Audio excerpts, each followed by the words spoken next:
Yes, people, what's happening? Welcome back to the channel. Big up to everyone that's locked in over on Chelsea Fan TV, as always, and welcome to your daily transfer update. And it's been a biggish day for Chelsea news. The bad news that Wesley Fofana is probably going to be missing most of the season with an ACL injury. We've had a second bid rejected for Wesley Caicedo. Romelu Lukaku was returned to Cobham as well today, plus loads of other bits and pieces to get into. So as always, guys, make sure you subscribe to both channels. Make sure you smash the likes on both streams, and let's get into this one. Pice, thanks for coming as always, bro. It's greatly appreciated. Mate, not the news we were wanting today. Obviously, we saw that Wesley Fofana wasn't on the plane to the States, a knee injury. We weren't really too sure how serious it was. And then it's obviously subsequently been confirmed today that he's ruptured his ACL. He's going to have surgery, and he's probably going to miss most of the season. How much of a problem, this might sound a stupid question, but how much of a problem is this, bro, for Chelsea? It kind of puts us in a tricky situation where a centre-back definitely wasn't part of the plans at all this summer. If anything, we were looking to get rid of potentially one more. Centre-back, do you think it's essential now?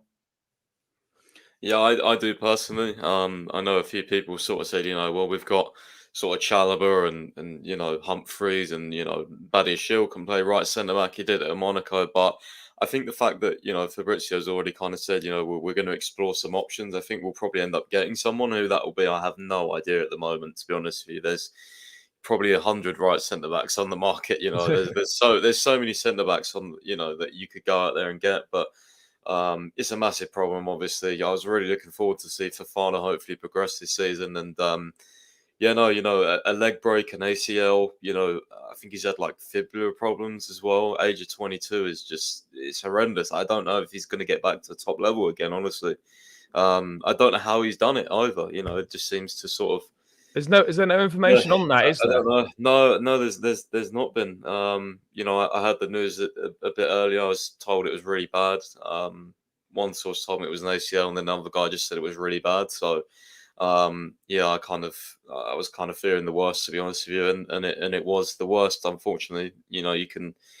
Surgery as well, reconstruction surgery is terrible, especially for centre backs as well. That they rely on their agility.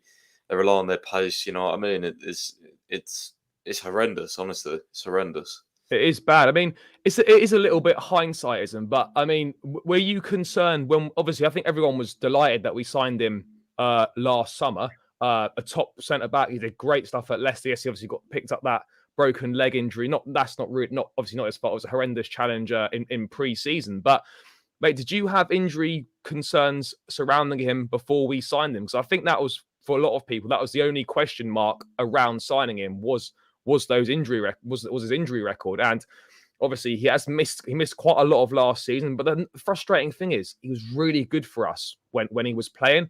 Like when he first come back from that injury that he picked up against AC Milan at Stamford Bridge, he was playing some great football. He was outstanding. But it goes back to that old saying, and availability is the best ability. And at this point in time, I know he's only 22. We can't really exactly write him off, but were you concerned before we signed him about that something like this might happen in terms of him picking up injuries quite often? Yeah, I mean, it's an interesting one, isn't it? It just kind of makes Todd Bowley look really bad as well. Because I remember before we signed him, before we sort of went through with the medical and all that, he went to a specialist doctor, didn't he, in America? Yeah, they sent him. Yeah, they did. Yeah.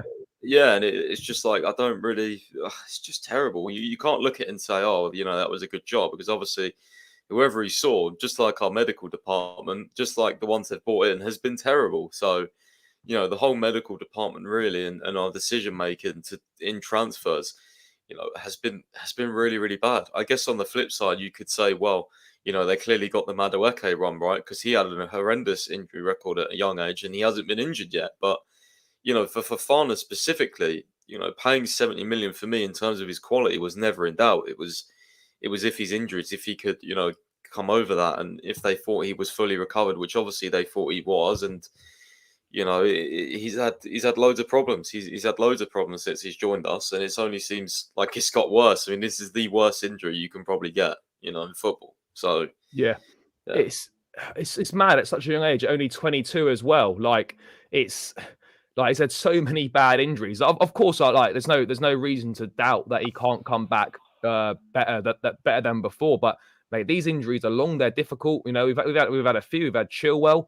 We've had Broja. Do you think that's? I mean, I don't want to like look too much into it, but mate, do you think there's a slight concern, or do you think it's real bad luck that in the space of maybe a year, we've had an ACL injury with Chilwell, Broja, and now Fofana? Do you think that's just? Do you think there's anything we're doing wrong, or do you just think it's just a really bad coincidence there? I don't know. I mean, this one in particular, I don't know. None of us seem to know how he done it yet. So, you know, that's always something you can't really judge whether it was just sort of a freak accident or if it was high intensity training. I don't know. So yeah, I can't really judge until I find this out. But yeah, it's a difficult one, honestly, to put blame on the club or anything else at the moment. I just think it's one of those unfortunate things. I mean, just for Fofana himself, mate. He's got to be so devastated. Obviously, naturally devastated by this, but he was bought in. He was probably, if we're being realistic, I guess the centre back pairing that a lot of people thought was going to be the main one would have been him and Thiago Silva. How big a setback do you think this is for his Chelsea career? Because we'll come on to it shortly, but if we do go out and sign, say, another like highly rated centre back or a top level centre back, like where do you see his Chelsea career kind of at this point in time? Obviously, I'm not writing it off or anything like that, but it is a massive setback, isn't it? It's in dire state. I would say that. I think he'll come back. He'll probably get given sort of. Yeah, sorry, say that again, bro. I think it's in dire state. In terms of his time at Chelsea, I think he'll get given one more chance, probably.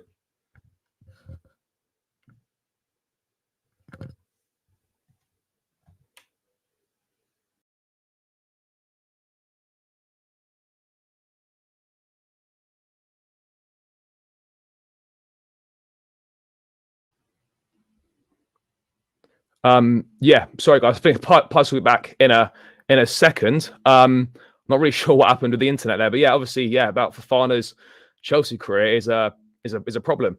Yeah, sorry, bro. Don't know what happened there, mate. What do you think this means for Fofana's career at this point in time? Obviously, he signed a long-term contract. He's only into his second year now.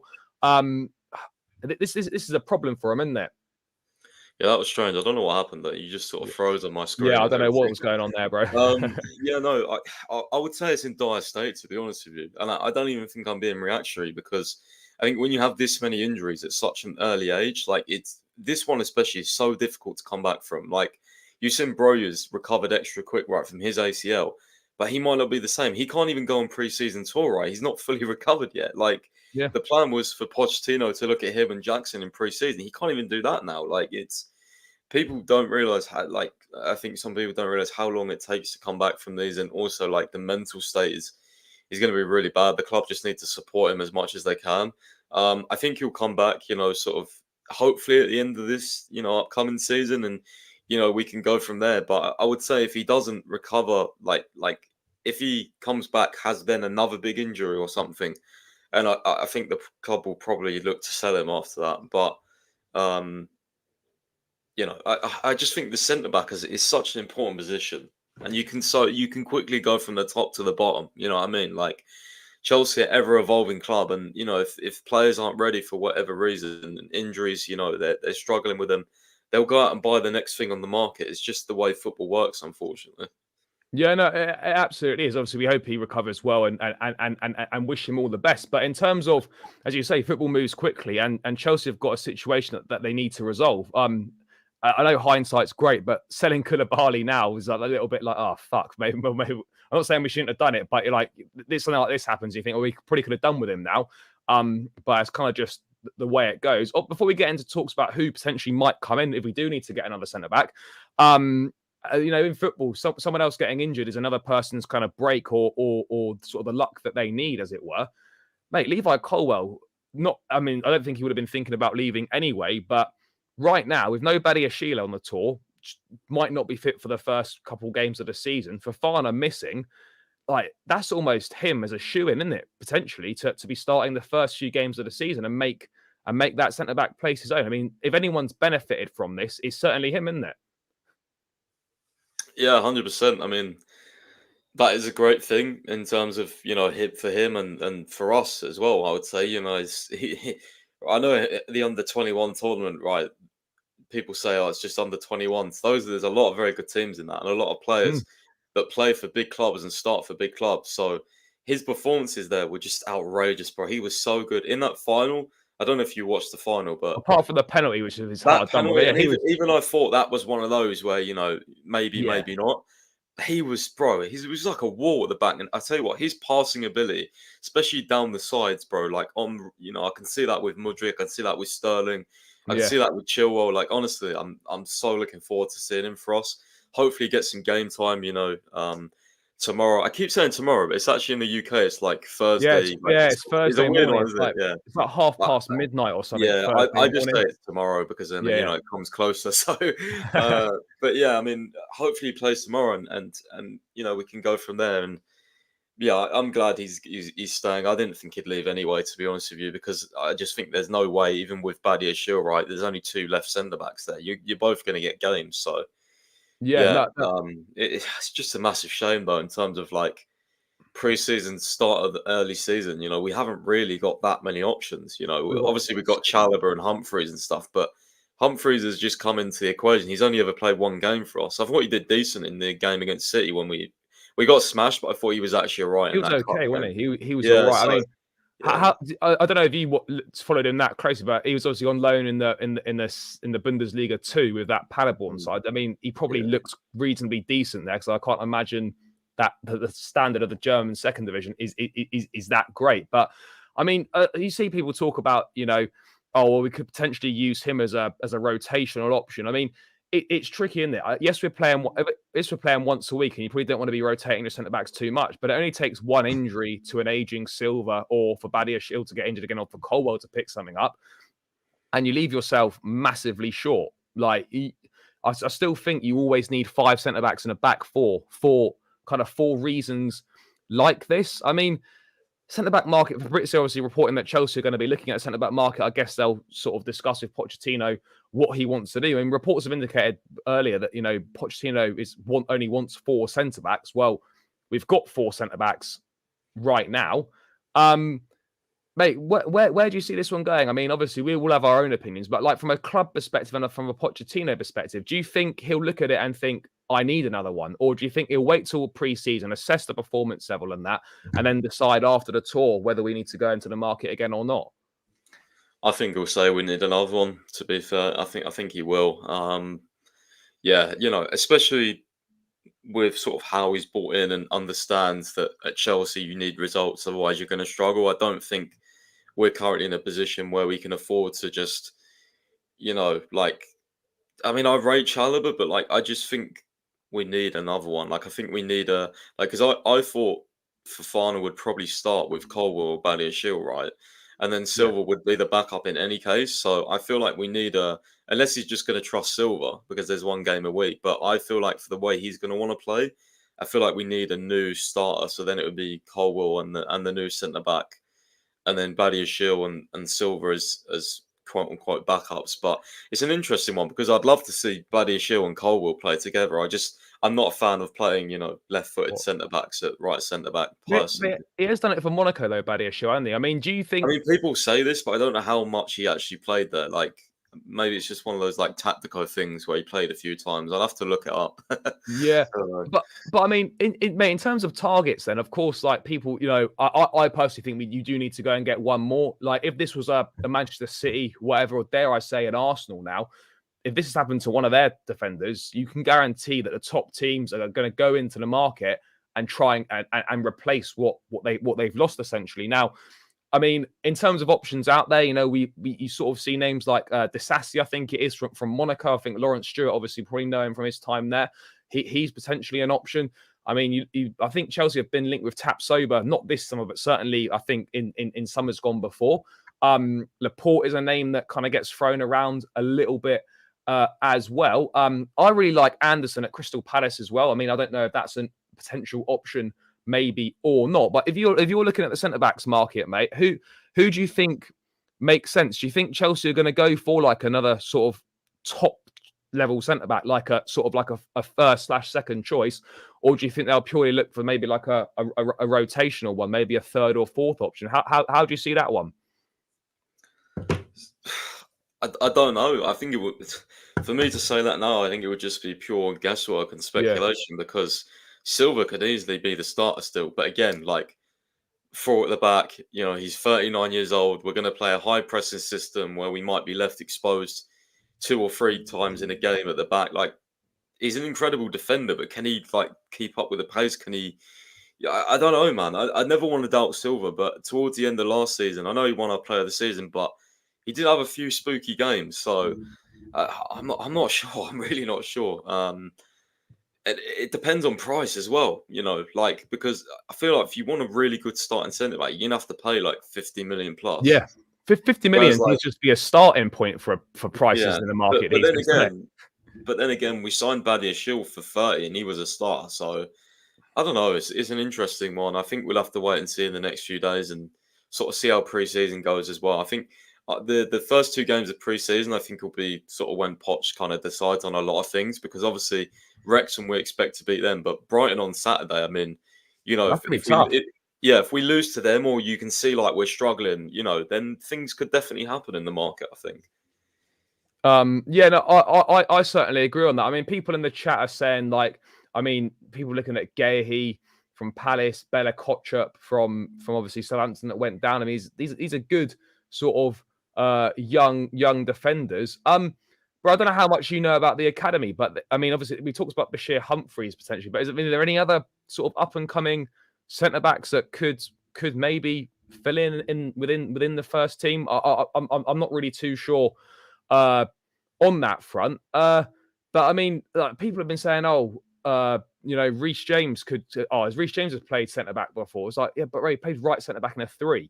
You can't be playing Reece James as an emergency centre back in a 4. Like we've got to be sort of think carefully about this. I mean, mate, if you were in charge, who would you like to see? I think there's some interesting options. Again, I think it depends what you want to do. If you want to go and get, you know, if you want to kind of go and get a starter now and replace Silver at the same time, it's unfortunate that Kim and Jay went to Bayern. I think that would have been a He really would have good been one. really good. Um, I don't know really. I've not really thought of like top starting centre backs because I don't think we're going to spend that much. So I think I put on my personal account, which is at Max London's first. If anyone doesn't follow it, I put on there Sutala, I think from not Salzburg, Zagreb. I think he's a very good up Yeah, and coming centre back. I did mention Joachim Anderson as well. I think he's quite good. I think Gurhey would be too much money. I think Palace want like 50 mil or something. yeah, that's mad. We've got first refusal to match any bid, but that doesn't mean we can get him for cheaper. Like we didn't have buyback clause. Who else did I mention? Oh yeah, I like Simakan from Leipzig. I Yep, really like him. He's yep. a good one. Tadibo has really good stats. He's from Nice. What about Tap Sober? He's quite decent, isn't he? I've not really looked into him. Yeah. And there was another I think I mentioned as well, maybe one more, but oh yeah, Diomande from Sporting as well looks. Oh yeah, I yeah. just sort of I was being a bit of a a stat warrior and looking at some graphs and stuff and watching some comps earlier. So I don't know, I can't say I've watched loads of these guys, but I think Yeah. with our recruitment department looking at young players in general, I think we'll probably look for a young centre back. So some of those could be an option. I'd be surprised if we go and get in someone experienced because, maybe if Silver had got injured, then maybe we would go and get someone experienced. But now it's a young player that's got injured. I think we then go and get a young player. That's how I think we're going to work things. Yeah, I mean, in terms of, Laporte's always linked with the move away from Man City. I mean, if he were to be available, so a lot of people are saying Laporte in the chat. I mean, Left centre back though, I swear he's a left centre back. yeah, possibly. I Pretty mean, do sure. you think for you, has it got to be a right-footed centre back? You're not a fan of these left-footers Yeah, playing no. on the right side. For me personally, it's got to be a right centre back, right footed. But unless there's someone out there that's crazy two footed, but I don't think Laporte is that. He's a very good player, but again, like what are City going to ask? They ask for stupid money probably Well, for well, sell well, to Chelsea. well, exactly. They probably think, oh, we're selling Laporte. Let's try and get as much money from Chelsea as possible so we can fund our Vardy old bid. Like I don't know. It's an interesting one, but I mean, Poch wanting 4 centre backs. I've always maintained that you have, for me personally, like you need to have 5 centre backs if you're playing a back four, because all it takes for one to get injured, and you could suddenly be in problems. Do you think 5 centre backs is needed when you're playing a back four? Would you always be happier to go with 5 centre backs, or do you think actually if you've got 4, you can be all right? I was arguing this the other week with people, thinking I'll chat actually a little bit as well, and I was sort of saying, for me, you go with 4 centre backs, but that's also like a little bit of like hope nobody gets injured. Quite funnily enough, because like Yeah, thing is, like if you think about it, like people were saying we need 5, and you have Chalobah, right? But if Badiashile, Colwill, Silva, and obviously I was saying Fofana the other week, right? If even at least 3 of them stay injured, the fourth guy who's actually technically the 5th on the list is hardly ever going to play. So yeah. it's different when you're in the Champions League. Of course, it's much different. You have 5 or maybe even 6 centre backs, but in Premier League, I think you take 4. But now, like with Silva being old and Fofana injured, and I don't know, man. It's a really difficult one because again, like we could keep Chalobah and sign a new centre back. Chalobah might not play for the whole season. Like you just don't know. Like you can't really. It's one of those, isn't it? I feel like if you take 5 centre backs into a back four, you're almost not hoping it. You're almost like on the like the 5th guy is on the premise if one of the others gets injured. You know what I mean? Like Yeah, do you know what I also think as well? Centre back's one of them positions where you don't want to be rotating your centre back partnership very much. exactly, It's yeah. it's really important on the pitch, and particularly as you say, when we're playing once a week. There's no FA Cup till the new year, League Cup games. You might make one change in the partnership or whatever, but like centre back's not an option. You're going to be rotating very much. So, providing the first choices stay fit, you're going to have 3 players that are very good that are going to be getting next to no minutes, and they're not going to be pleased about that. But then also with our injury record and whatnot, you are taking a gamble if you just go with 4. Because knowing our luck, if we just go with 4, someone else will pick up sort of a medium to long term injury, and then you're banging the shit again. So it's a really difficult one to get right. Sort of you go with 5 and we'll probably be fine, and 3 players are hardly going to play at all. But if you go with the 4, knowing our luck, someone will get injured and then we'll be short again. So I mean, it really is a difficult one. I mean, mate, would you take Sergio Ramos on a free? No, personally, no. Ramos with VAR, bro. You asking for 10 red cards? Mate, it used to be a walking red card. Bro, is he even still good? I haven't watched Ramos in years, bro. Mate, he was at PSG, wasn't he? Yeah, he was. Like, I saw he never played for them. Well, I think he did play a reasonable amount, but I thought it was always like Kimpembe, Marquinhos, and even one of their other guys, right? One of their younger guys, no? Or maybe I'm wrong. I don't know. Mate, I don't watch much. I don't watch much of them. But yeah, obviously the centre back situation is going to be strange. Mate, do you think? I mean, obviously Ampadu's gone now, but I mean, if Ampadu was still here, would that have been an option? Do you reckon? Not for me personally. In a 4, in a 3, yeah. But I think you also like. For me, I've always thought Ampadu was best as a DM personally, but Yeah, I don't know. We sold him for too cheap, man. I like Ampadu. 7 mil. 7 mil plus 3 mil add-ons. Like I can just tell, like it's one of those ones where I bet you he'll like move to a Premier League team in a couple of years after Leeds. I think Leeds will probably come back up, and then he'll probably move. And like I can just see one of those ones, like not now, but like 2-3 years, we might think, oh yeah, we look at him now, like we sold him way too cheap. I hope it doesn't come back to bite us. He's still pretty young. Yeah, we sent him on some awful loans as well, man. Mate, like, 3 relegations in a row from Serie A with 3 different teams. I was so excited about that Leipzig loan, and he played in the Champions League. Absolute disaster. He played in the Champions League against City for Leipzig, and he was like 19, and he was so good. Not City, Spurs away. Yeah. I remember that game. He was so good. I think he played in the middle of a back three. And I was like, oh my days, like, he's perfect. And then even last preseason, right, I was like, Ampadu, I thought, did quite well. And he still went on loan. So he's always just been like, I don't know, it's like we don't rate it. Like, it's like we think he's good, but he's not good enough. But I personally think he's good enough for just to be in the squad. But there we go. He's gone now anyway. Oh, I mean, this centre back thing is going to rumble on. Let's wait and see what happens. Obviously, terrible news for Wesley Fofana. Not great news for Chelsea. Puts the club in a tricky position now. We're just going to have to wait and see how this one plays out and kind of.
Sorry, guys. I don't know what happened there. We are now back in the mix again. Just talking about Moises Caicedo. Again, another bid rejected for Chelsea. Another saga that is dragging on. Internet was poor there. I'm not really sure what's going on. I've switched it to the phone now, so we're going off the hotspot. So hopefully that'll be a lot better going forward for the rest of this stream. Hopefully, Pice will be back in shortly. I'm sure he will be. But yeah, Moises Caicedo, this is dragging on and on and on. We've had the Lukaku saga, which is still ongoing. We've got the Mason Mount saga, which dragged on a fair amount. But we are now obviously back in the game with that one's done. Lukaku hopefully be done reasonably soon. But yeah, this Caicedo thing is just is a mad one. It is a mad one. I don't know what's going on with that one at this point in time. Yeah, sorry, bro. I've switched to my phone now. I don't know what's going on with the internet. Proper shit. What are you thinking, mate? Caicedo. What's going on with this at the moment, mate? So we've had a second bid rejected, £70 million with no add-ons apparently. How do you see this one going? I think I've got the rest of this week, and then I'm going to start getting annoyed about how slowly things are moving. We're playing Brighton on Saturday. Can you see this being done by Saturday? I reached that conclusion last week, bro. I was like, that's it for me. Last week was it. I was so pissed off when I had to. I don't know if anyone listens to the spaces, but me and Alex Kohlberg and the Blue Dodger do a space every Friday at 9:30 UK. And we go for like 2 hours, and bro, I couldn't wait to get some anger off my chest. I was so annoyed that we hadn't done Kaiser. Just moving so slowly, and some of these bids of verbal bids are just ridiculous. Like 60 million was like early June, bro. We're in the middle of July and we went up 10 million. Like, what are we doing? I know, like, we're trying to get him for a good price and negotiating, and there's no other clubs in the race right now. But Brighton are not a club you can. I just don't see them folding for us. Like, Caicedo can push as much as he wants. They're still going to get a price of 80 million plus, in my opinion, at least. So we just need to be serious about this. We need to go in, 75 plus 10, 75 plus 5.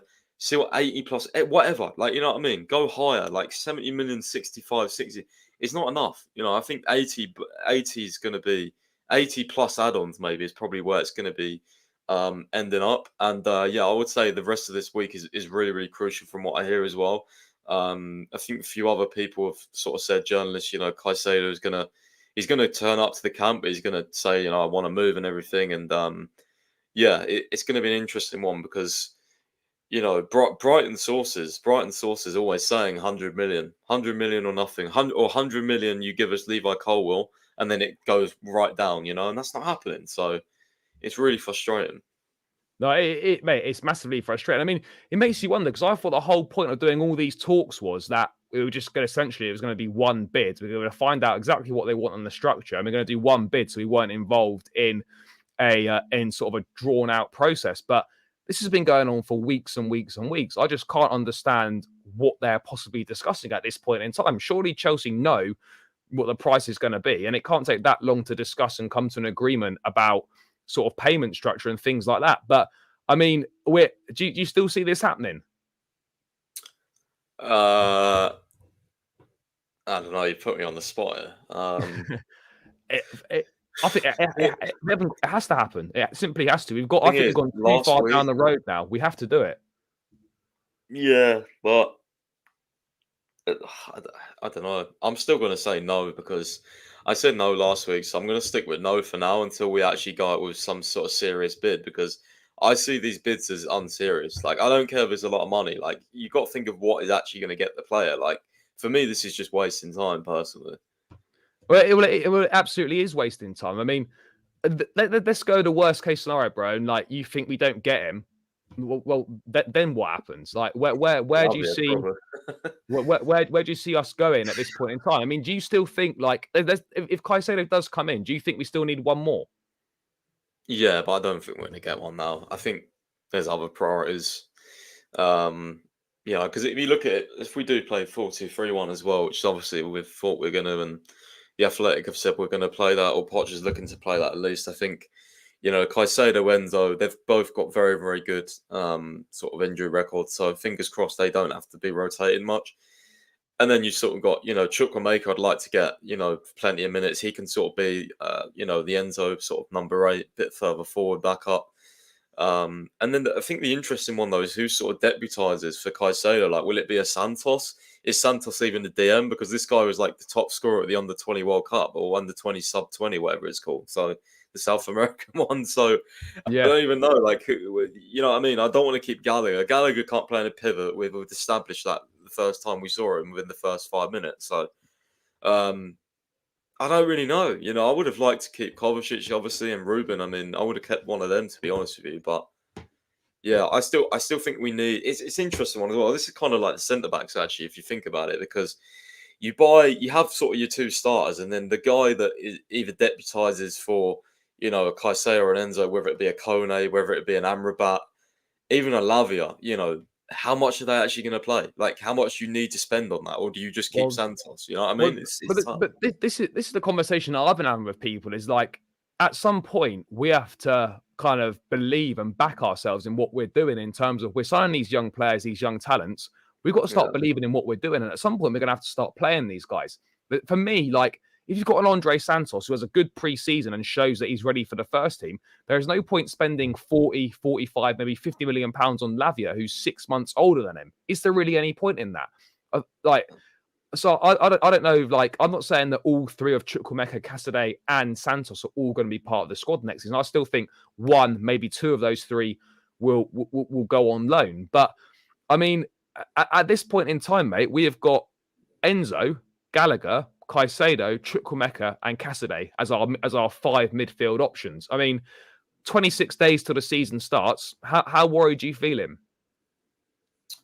I'm not worried yet. I'm going to give it to the end of this week. If we don't get Caicedo in, then I'm going to panic, because if this drags into another week, and the thing is, people don't realise, right? Once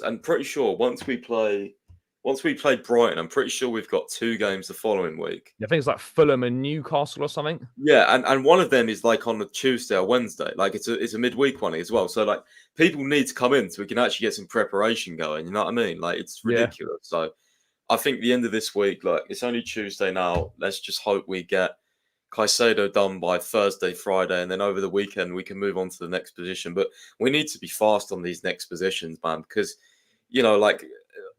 we said we were looking for, an attacking mid/wing option, right? How long is that going to take?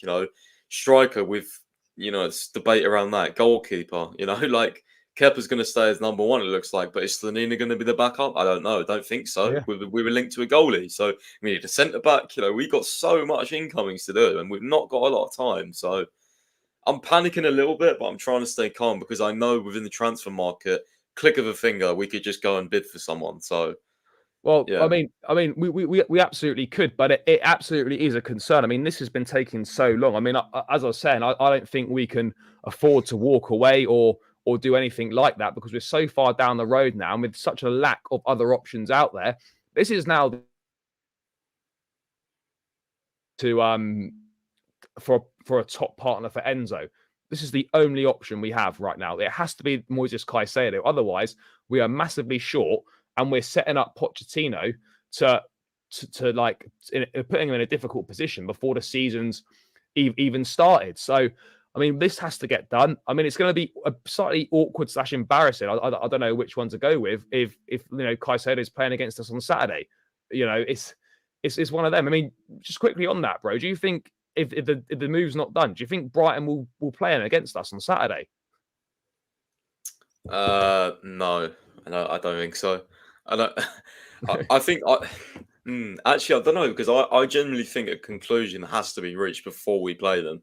I feel like they're looking at that game and thinking, right, one way or another, we need to know which team is going to be on because that's what I'm sort of saying. Thursday, Friday, that sort of period, I think something gets done, or you know what I mean. I don't see this dragging on much long because you got to think how long we've actually been in talks. It's been weeks already, Mate, it's been so long, bro. It can't go on forever. Yeah, I don't know. It's up to Chelsea though. Put a serious bid down, man. Like, I don't care if you have to pay a lot of money. We need this guy. Like, we're in. Look at the other options. You know what I mean? You pay 40, 50 mil for a Lavia. Like, well, Yeah. he's 18. Like, I know Caicedo's only been in the Prem 1 year, but he's such a good player, man. And yeah, I don't know. I just really want him personally. I feel like you said, we have to get him. We've gone too far now. We've gone too far. We've worked too hard on it. Behind the scenes, they're saying we talk every single day. So, we have to get it. We simply have to. That's the bottom line. Simple as that. I mean, can you see a situation where he maybe hands in a transfer request or something like that to try and force things along? I mean, Ben Jacobs has been saying that Caicedo is not particularly happy that a deal's not been reached. Can you see him kind of taking things up a level himself, like handing in a transfer request or something along those lines? And do you think that makes much difference, really? He shouldn't have to, right? Because he has this pact with De Zerbi or whatever, apparently, and the club. Like, it's ridiculous. Honestly, like, yeah, I can see that happening. I can see that happening, but he shouldn't have to. He'll put pressure on them, I'm sure. His camp will say, look, you promised us we could go. And I think something eventually does get agreed, hopefully. But I'm cautious that I still don't fully think it's going to happen. But at the same time, if they do push, that's when I could see things changing. If they depends how they push as well. Like, he's going to the tour. I mean, it would have been great if he just didn't go to the tour. But obviously that can annoy the clubs as well. Like, they may sort of go, want to keep him now. You look at the way he's acting, sort of thing. But yeah, at the same time, why shouldn't he act like that? Because we've been told he's been allowed to leave, and they're rejecting bids. Big bids. Yeah, no, I mean, let's wait and see what happens on this one. But it is massively, massively frustrating for sure. I mean, moving from one frustrating saga to another frustrating saga. Before we get into that, guys, make sure, I'm not mentioning it today, guys, make sure you smash the likes. There's 100 of us locked in over on my channel. Only 43 likes, guys. That's poor. Stop freeloading the content. Make sure you hover over that thumb button, give it a click. Let's run these likes. Let's try and get at least 100 likes on this if we can, people. So if you're tuned in now, you've not smashed a like, just hover over that thumb button, give it a click. It massively, massively helps out. So please do that. And whilst you're at it, guys, make sure you subscribe to the channel as well if you haven't done so. I'll put the link in the chat now, guys. There's over 300 of us locked in across both channels here. So if you haven't subscribed, please do subscribe. I think I'm about 23 or 24 subs away from hitting 3.7. Little milestone there. So, guys, let's try and get to 3.7K tonight if we can, people. Bro, frustrating saga seems to be following Chelsea around. Mount, Caicedo. Another one, Romelu Lukaku. Still not done. There's been no pictures of him at Cobham today. Obviously, we've seen Ziyech put a photo up on Instagram with him, Aubameyang, and Armando Broja. Lukaku nowhere to be seen. Ornstein reporting today that obviously has landed in London, train as planned. His preference is to go to Juve, but that obviously depends on whether Vlahovic leaves. And there's strong interest from Saudi. He's still saying Inter's unclear, but there's been a statement released by sort of the Inter Ultras saying that they don't want him. He's disrespected them. Bro, this guy, I mean, what is going on here? Oh, this guy's. I don't want to get started on Lukaku. Honestly. This guy's a clown, man. What the hell, bro? Mate. Honestly, like you get moments in football, right, where you're just like, wow, I didn't see that transfer happening. Like, wow, I can't believe he did that. When I saw Di Marzio say Inter Milan are furious with Lukaku because he's talking to Juventus, that's the least surprising Romelu Lukaku thing I've ever seen in my life. Only this player could twerk for ages for Inter Milan for months, right? Cry to go back and then start conversations with their direct rivals. Only Lukaku could do that, bro. Bro, That is their insane. fans racially abused him in the Coppa Exactly. Italia Like, do you last know how season. like, does this guy like being hated or something? Like, what's wrong with him, honestly? I'm convinced his brain doesn't work. Like, genuinely, what is actually wrong with him? Like, I, I'd love to sit down and just unpick his brain sometimes because what goes on in there, man? Like, why? I'm so confused. Like, there's obviously rumors that, because he didn't start the Champions League final, he's annoyed with Inter. Like, what a crybaby, honestly. Like, seriously, this guy just needs to leave the club. I don't care where he goes, bro. I'd send him to Fleetwood Town if I could, honestly. Like, I just mean, leave. Leave ha- the club, bro. Sell him for 5 mil. I do not care. mate, Honestly. I can't see how this gets resolved because I think Inter are looking at alternative targets. So they're looking at following Balogun from Arsenal. I think they're going to use that Anana money to try and get him. He doesn't want to go to Saudi, but those offers are still there. And Juventus, it depends on them selling Vlahovic, and that's not really a given either. So, I mean, can you see a situation where we could be stuck with him, or is that's just not going to happen? No, that won't happen. The club won't let that happen. There's no way. To be honest with you, I wouldn't be surprised if he agrees to go to Saudi. I could genuinely see that happening. Like, I know his preference is to stay in Europe, but if nothing can happen, I think he just takes a big wage and goes to Saudi, to be honest with you. Yeah, yeah, quite possibly. But I mean, yeah, he's at Cobham now. Fuck knows what he's doing. I don't think too many of us are that bothered about what he's doing. But do you think Inter's completely off the table now? Because obviously Ornstein's saying it remains unclear. But I mean, can you see them going back for him? For who? For Inter going back for Lukaku? Or do you Oh think that's no, no, definitely not. no, definitely not totally finished?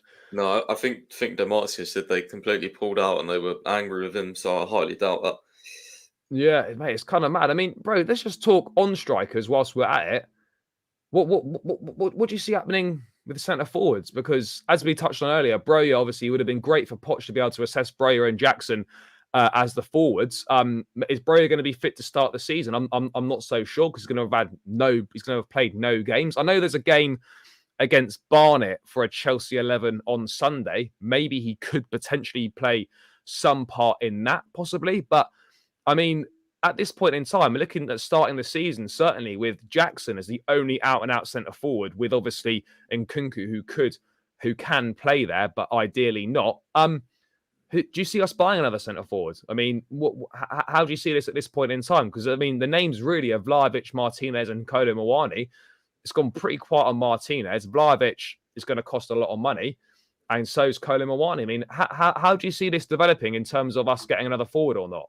I almost think we actually. I was of the opinion maybe we don't, but I actually think now if Broja potentially not fit for certainly the start of the season, we might need to get another one. But I just can't see who. I mean, how do you view this situation? I mean, I said we still need a striker, even when Bro was going to go to pre-season. So Yeah, I definitely think we need a striker now. But it's interesting because, like, maybe Nkunku starts the season, up front with, Jackson as the options. And then maybe if we do sign a Shirky or, someone like that, they end up, playing in that behind the striker position. So in like attacking mid. Maybe that could happen instead of us buying a striker. That's the only really thing I could think of because the market really is dry, man. Like if we're not going for Vlahovic, we're not going for Laturo, Kane's not there. Who else really is there? Like you mentioned, Colin Moani. Frankfurt want a lot of money. Is he the right profile? Is he an out and out goal scorer? I don't know. yeah. So there's question marks around him. And again, another Bundesliga player. So yeah, it's difficult. It's really difficult. Honestly, I don't see us signing one. To be honest with you, I think that'll be the one position where we'll look at it and go, like we're sort of fine for now. We'll run with what we've got. Do you think we'll leave it until January and then maybe reassess it then? Maybe look at Ivan Toney in January once his ban's up. I mean, do you think the club might be thinking of that maybe in terms of let's go with Nkunku, Jackson, and Broja till January? We're only playing once a week plus League Cup, you know, every so often. Do you see a situation where we could go with those three and then try and get Tony on a cheaper deal in January? Do you think that's possible? I think maybe it's something the club will look at, but I don't know if it's possible because what's where's this assumption come from that Brentford would look to sell him? Like he's literally like their star player, so I don't know why they would look to sell him unless he comes back and is not good anymore. Like I don't know where everyone's like. I feel like our fans have like invented this like Brentford wanting to sell Tony. Like you said that. I don't know. I didn't see anyone say this, so I I don't know. mean, I don't think so. this is purely hypotheticals, but do you think if there was no ban, he'd be a Chelsea player right now? No way. No. They would ask for like 100 million plus. There's no way we would But do do you think that. we would have gone for him though? Um, maybe inquired, but I don't think it would have like turned into a negotiation. No, yeah, probably not. I mean, bro, I mean If this is anything, I would test the waters now for him. Now that he's banned, like get some sort of pre-agreement going if you can, because I yeah. feel like once he comes back and starts training with Brentford and like I don't see them then selling him. I could only see them having like if we threw like 60 million pound down now, they might think, oh, like what do we do here? But if once he comes back and like meets the manager and all that, I just don't see them. It's kind of like Caicedo, right? Like there's only so long it can go on for. Like if Caicedo goes back, and plays against us and plays, starts playing preseason games with Brighton, meets Deserve it, things can change. He still won't be happy, but he wasn't happy last time and he still Well, stayed. exactly, and So he's mate. you know Guy what put I out, mean? yeah, So, It's certainly it's all interesting. I mean, about last timing. season we scored 38 goals last season. We were sort of 30, 40 goals short. Now you're not gonna, unless you've got Harry Kane, you're not gonna find realistically. It's gonna be tough to find someone that's gonna come into this Chelsea team and score you 30 goals a season. So I guess you kind of go one of two ways. You either try and bring someone in that's going to get you the majority of your goals, or you try and improve what you've got and hope that Nkunku can chip in with maybe 10 to 15. Can Mudryk get you similar numbers? Could Sterling, Madueke, could Jackson and Broja chip in with similar numbers? And you try and make up those 30 to 40 goals that we are missing through those guys contributing more. I mean, do you think, I mean, absolutely, do you think these guys can contribute more? Do you think Madueke can get maybe 10 league goals? Do you think Mudryk can get 10 league goals? Do you think we can maybe make up the difference in goals through other guys contributing more? Or do you still think that's a big ask? I think it's a big ask to be honest with you. But we are going to play more attacking, I would say. So maybe, yeah, I think Madueke seriously needs to improve his finishing. So I wouldn't say him.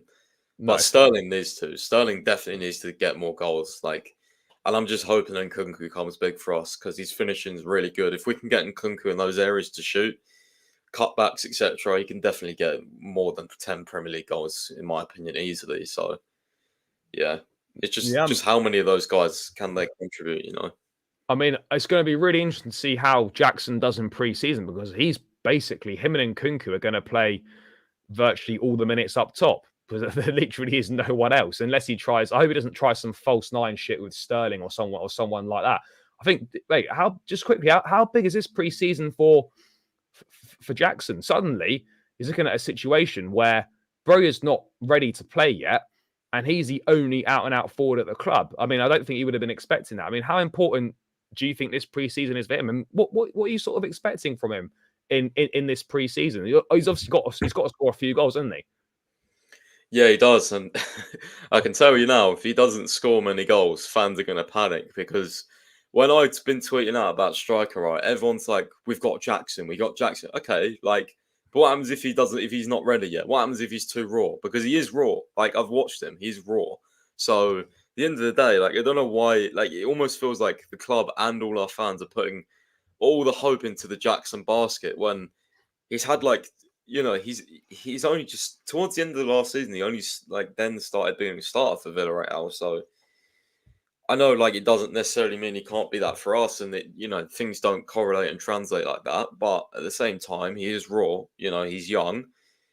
He's got a good finishing rate, but there is a comp out there that I've seen with all of his shots in La Liga, and there is some where you're like, oh my god, like that was atrocious, and like his decision making, he's hit and miss. He's not really a perfect striker, right? So I'm surprised we have brought him in and have kind of at least briefed the media, I guess, that he's kind of the guy, I suppose. Like there's not really been a follow up. Like usually when you sign a striker, right, if they're not going to be like the main guy, you probably get information soon later that no, Chelsea is still going for a main guy, but we've not really got that. It's kind of like a maybe. So, and again, there's not a lot of options. So, yeah, he needs to have a good preseason. He's got some good attributes. I'd say the best thing you should watch out for is his hold up play is so good. He's so strong, and he makes a lot of good movements as well. Lots of good runs. So, I can see him getting a fair few chances in pre-season in front of goal, and also it'll be good to see him play against Premier League teams. I think that's important as well, that we actually are playing some really good Premier League teams. Fulham are not a bad team at all. I think we lost. Did we lose both games against them last season? Nah, we lost 2-1 at the Cottage, and we drew 0-0 in Enzo's debut. Oh yeah, 0-0. Yeah, that boring game. Yeah. So they're not a bad team at all. They got some good players. Newcastle Brighton as well. Brighton are good, and Newcastle are very good. So and Dortmund as well. And Dortmund, I forgot we was playing Dortmund. So I mean, that's a pretty much as good a pre-season as you can get without playing all the top European teams. To be honest with you, in terms of like, are you good enough, sort of thing. We're playing Brentford as well, I think. Are we? Are we playing Brentford? They're part of that summer series as well. So. Maybe. I mean, I didn't think he was. I can't really remember. Someone in the chat, let us know. Yeah, guys, we playing Brentford as well. I can't remember. Mate, just last couple of things to round out. In terms of, let's quickly touch on sort of an attacking signing, number 10 sort of profile, wide, whatever you want to call it. Gabri Vega's gone pretty quiet. From what you've heard, from what you know, from your own opinions, is it very much Ryan Cherki at the front of the queue for this position? In terms of the scouts ones, yeah, they think there's at least 3 Chelsea scouts who think he's the best fit for the team, which is interesting because obviously we discussed how he wasn't really a Poch player, but the scouts see him as a very good fit in terms of what we're looking for. And yeah, I think there's definitely been quite a few rumours as well on the club side in terms of potentially making an offer, but I just think, I've been told this loads. All the focus right now is on Caicedo. So once we get that done, or once that hits a conclusion, then I think, well, hopefully we'll start moving quicker on other targets. But I'm intrigued. Like if it's not Cherki, because I feel like it will be, as long as Lyon don't put a stupid price on him, because we've got a very good relationship as well. If it's not them, if it's not him, then I hope it's not Gabri Vega, man. I hope it's not. But maybe it's a bit quiet, hasn't it? Because Jacob Steinberg was the only guy that was reporting it, wasn't it? Because Steinberg was going quite strong on that, but no one else was. I mean, people were saying that Chelsea kind of had an interest, but Steinberg was always the guy that was kind of reporting serious interest. No one else was really saying that. Fabrizio said about, we inquired about like ways to play his release clause, like we did with Jackson. Because with Jackson, we went over a little bit, right? In terms of paid 2 million more. Yeah. So apparently we inquired about doing the same with Vega, but that was like 3 weeks ago. So there's not really been many links really. Like you can't go and get Szoboszlai, you can't get Maddison. Nope. Like I tell you one that I would like, and I think Sammy Mockbell linked him to Arsenal today, was Kudus. I like Kudus a lot. Yeah, Brighton want him as well. Yeah, I'm just thinking of someone that can play behind the striker and also on the wing, because I think that's what we wanted, right? So, yeah. Yeah, I mean, it's certainly an interesting one. I mean, Cherki would be great. Lyon, in financial problems, could probably do with the money. They ideally wouldn't sell him, but, the money's right. Let's wait and see. But, yeah, I mean, Vega, that's all gone a bit quiet. And then it doesn't really seem to be kind of too many other names linked with that position. I mean, bro, just in terms of a goalkeeper quickly, his last couple of minutes, that's gone really quiet as well. I mean, I've seen Matt Law saying something on the London is Blue podcast that, Chelsea have kind of kept some dialogue open in regards to Mike Maignan. I mean, can you see that potentially happening? I mean, this goalkeeper thing's gone real quiet. I'm always of the opinion now that unless we pull something out of the bag here, that Kepa's going to be the number one this season, and we're just going to have some kind of someone backing him up / challenging. I mean, have you had any news on goalkeepers? Because that's gone real quiet in the last couple of weeks. Yeah, I was hearing about a week or so ago that like the plan or the idea was to basically sign a goalkeeper that would eventually the goalkeeper that we are planning to sign would eventually become the number one, not next season, the season after.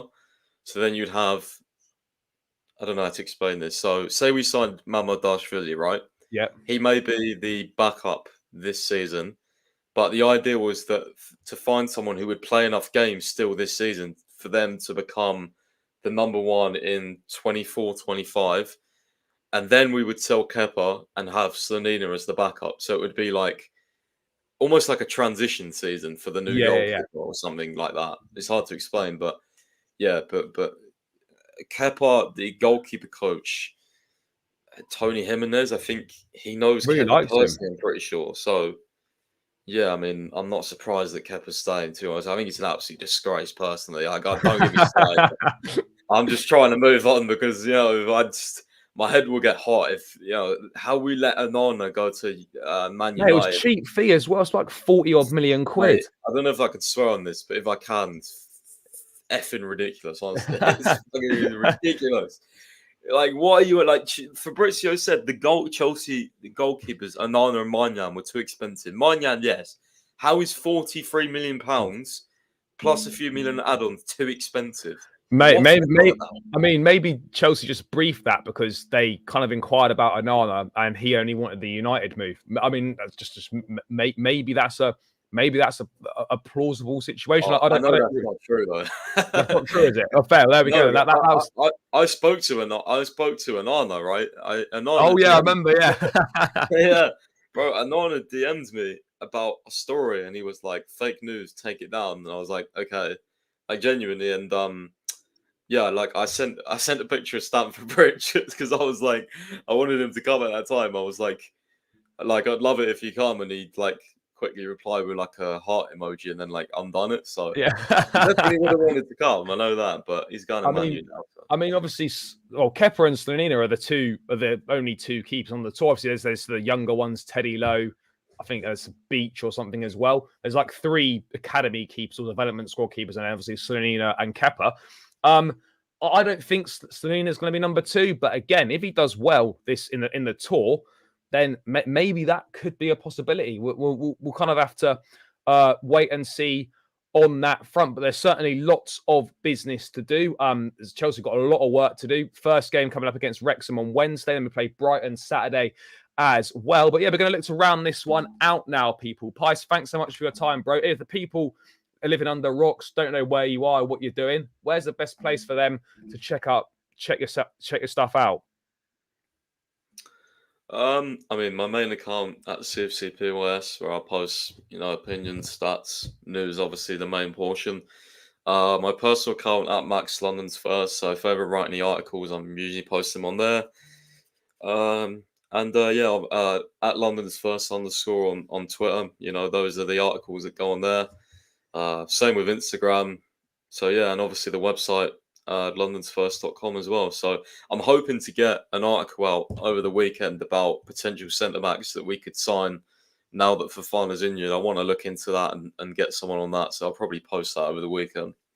Yep, guys, all that will be linked in the description, so make sure you check it out. Loads of great stuff on there. As always, guys, from myself, make sure you smash the likes on your way out, people. Nowhere near enough likes on either channel yet, so please do hit the likes on your way out. And guys, please do me a massive favor. Still 15 subs from that 3.7 little mini target. So guys, if you can hit the subscribe button on the way out, that would be massively appreciated to help me get to that little landmark. But yeah, guys, thank you so much for tuning in. Pies, thanks for your time as always, bro. I'll be back again tomorrow with another daily transfer update. Let's see what news we've got in store for us. But yeah, guys, until then, take care, up the Chelsea, and peace out, people.